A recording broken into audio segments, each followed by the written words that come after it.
Sir Ketan sir, मैं आपको बुलाना चाहूँगा और थैंक यू कहना चाहूँगा जो आपने ये स्टेज दिया और हमें ये मौका दिया। Ketan sir please.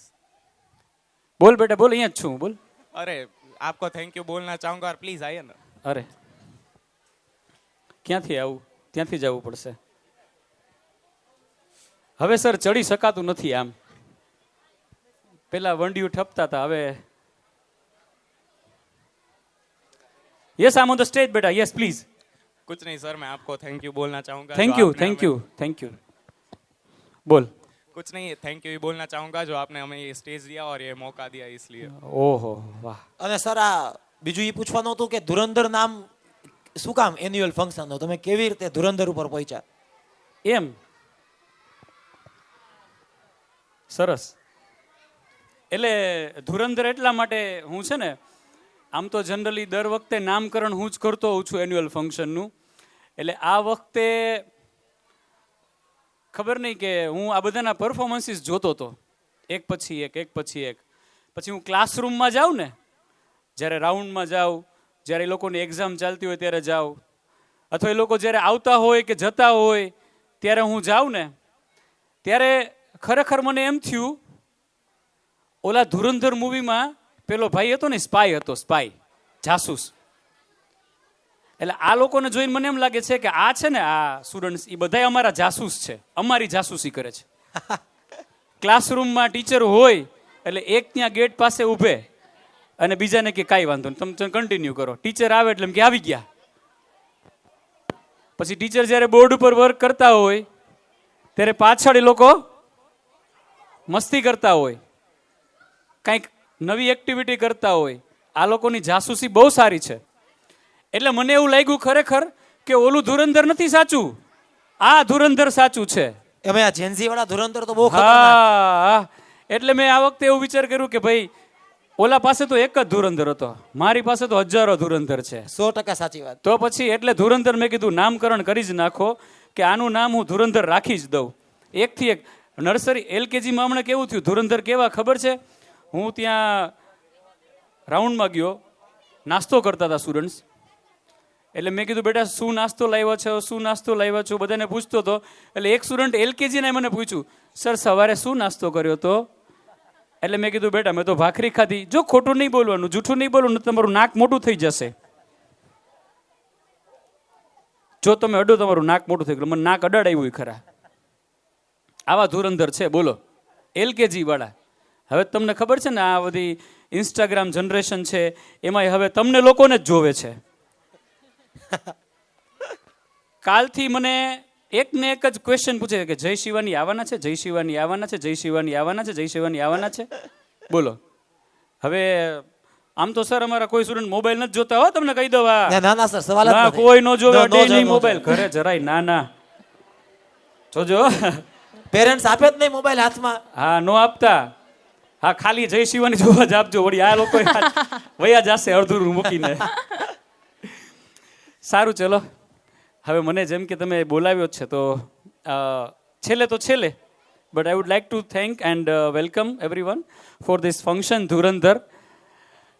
આ વર્ષે we have completed 15 years, consecutive 15 years આપણે વર્ક કર્યું છે. એટલા બધા ફંક્શન્સ કર્યા છે, એટલા બધા વર્ક જોયા છે, એટલા બધા સેલિબ્રેશન્સ જોયા છે. એટલી બધી તમે વર્કમાં તમે સાક્ષી રહ્યા છો. એટલે તમને હવે ખબર છે, તમે you are very much aware કે આપણે કયા લેવલથી અને કેવી રીતે વર્ક કરીએ છીએ. In 2019 Bachpan got is first award by mister Madanlal, જે આપણે એક્સ ક્રિકેટર હતા. 2019માં આપણને આ એવોર્ડ મળ્યો હતો four being a best school in Gujarat. અને કન્ઝિક્યુટિવ એના પછી સેકન્ડ નંબરની આપણી આ જ વર્ષે ઇન માર્ચ મંથ આપણને four being again in best school in Gujarat આપણને સાયના નેહવાલના હાથે એવોર્ડ મળ્યો હતો. બોલો. સાયના નેહવાલ જોડે મેં પછી વાત કરી હો, મારા મિત્ર એવા ભાવેશ સરનો હું વેલકમ કરું છું. જોકે એને ના પાડી હતી, પણ મારે રહેવાતું નથી એમનું વેલકમ કરતા. Sir welcome. પછી સાયના નેહવાલ જોડે સર મારે વાત થઈ, એટલે મેં એમને, અમારે બ્રંચ હતું સાથે સાંજે, એટલે દહીં વડા ને એવું બધું હોય, એટલે અમે નાસ્તો કરતા હતા. નાસ્તો કરતા કરતા મેં એમને ઇન્વિટેશન આપ્યું હો કે રણછોડનગરમાં આવજો એક વખત, અમારે તમને મળવું છે બધાને. એને હા તો પાડી પણ હજી આવ્યા નથી, જોઈએ હવે આવે તો. ફોટો આપ્યો એટલી સારી વાત છે. એના પછી આપણે 10th રિઝલ્ટની વાત કરીએ તો ફ્રોમ 2022 આ આપણું સૌથી પહેલું રિઝલ્ટ.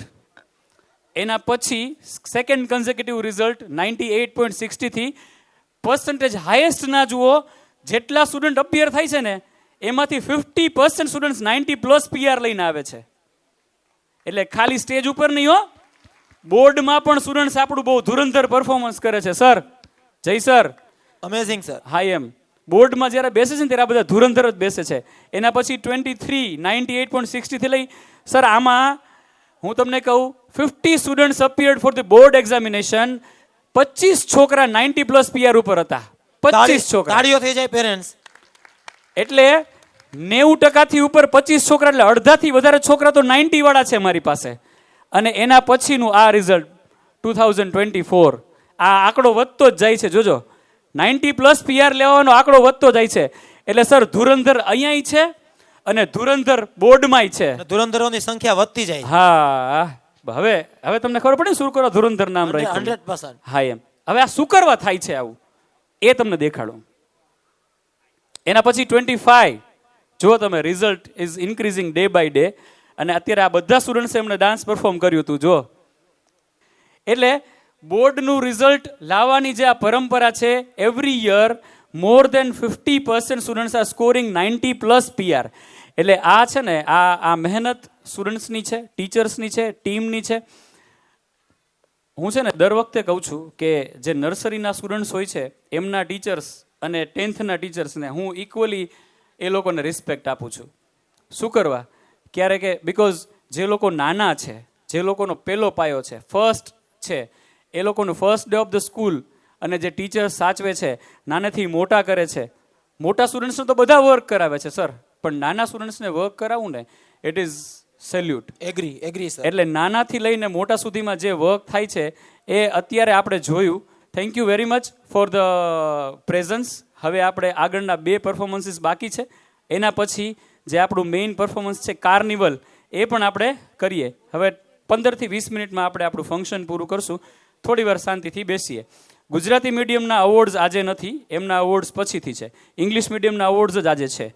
એટલે ગુજરાતી મીડિયમના અવોર્ડ્સ અલગથી છે, એ લોકોને પણ આપણે સરસ રીતે સન્માનિત કરવાના છીએ. એટલે અત્યારે ઇંગ્લિશ મીડિયમના અવોર્ડ્સ જ આપણે આપવાના છીએ. So thank you sir. Thank you sir. Thank you so much. Thank you.